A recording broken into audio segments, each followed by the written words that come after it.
बाण सोडला आणि जसा समजा या ठिकाणी हवन कुंड आहे आणि वरते त्या ठिकाणी मंडप दिला होता, त्याच मंडपाचा बाणाचा मंडप प्रभू रामचंद्राने केला. कशाचा मंडप केला?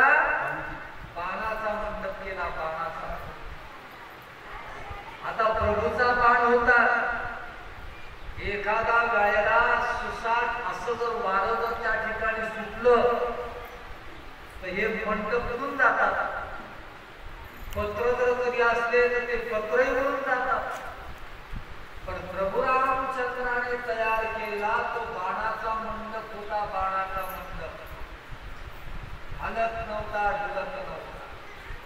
एका दरवाजाच्या जवळ प्रभू रामचंद्र रक्षण करण्यासाठी आणि दुसऱ्या दरवाजाच्या जवळ लक्ष्मणजी रक्षण करण्यासाठी आणि त्याचप्रमाणे संध्याकाळची वेळ झाली की नियमाप्रमाणे दररोजच्या वेळेप्रमाणे आले महाराज राक्षस.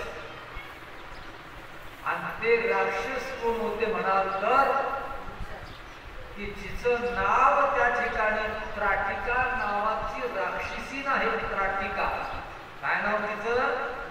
त्राटिका. ही कोणाची बहीण होती?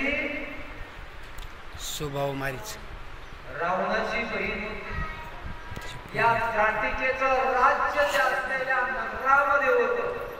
म्हणून त्राटिकेनं आपल्या बरोबर सगळं राक्षस सैन्य जमा करायचं आणि ऋषी लोकांचा यज्ञाचा विध्वंस करायचा. आणि म्हणून मोठमोठा पर्वत हातामध्ये त्राटिकेने घेतला आणि विश्वामित्र नावाच्या ऋषीच्या यज्ञाचा विध्वंस करण्याकरता मोठा पर्वत घेतला टाकला त्या बाणावर. कालही टाकला होता तर काल पटकन मोडून गेला होता. पण आज तो त्या ठिकाणी दिलेला मंडप मोडेना, हालेना सुद्धा, डोलना सुद्धा. त्राटिकेनं पाहिलं कालचं एकाच पर्वतामध्ये मंडप त्या ठिकाणी पडला होता, आज का पडत नाही. म्हणून त्राटिका जरा खाली विकत आणि पाहिलं तर म्हटले आज काही त्या ठिकाणी कपड्याचा मंडप नाही, बाणाचा मंडप दिसतोय म्हणते. आणि हा कोणी त्या ठिकाणी मंडप तयार केला असेल तर समोर त्या ठिकाणी पाहिलं 8 वर्षाचे लक्ष्मण आणि त्याच्या काही मिनिटापूर्वीचे रामचंद्र प्रभू हातामध्ये त्या ठिकाणी बाण घेतलेले. या त्राटिकेनं त्या ठिकाणी पाहिलं, सांगितलं माहित नाही का तुम्हाला मी कोण आणि कोणाची आहे?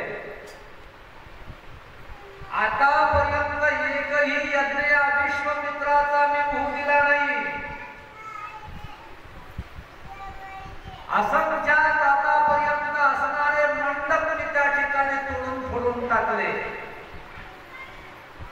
यज्ञाचा विध्वंस त्या ठिकाणी करून टाकला. आज तुम्ही इथे कसे आणि कशासाठी? विश्वामित्र नावाच्या ऋषीने ती चिंचाळी ऐकली आणि विश्वामित्र नावाचे ऋषी रामाकडे गेले आणि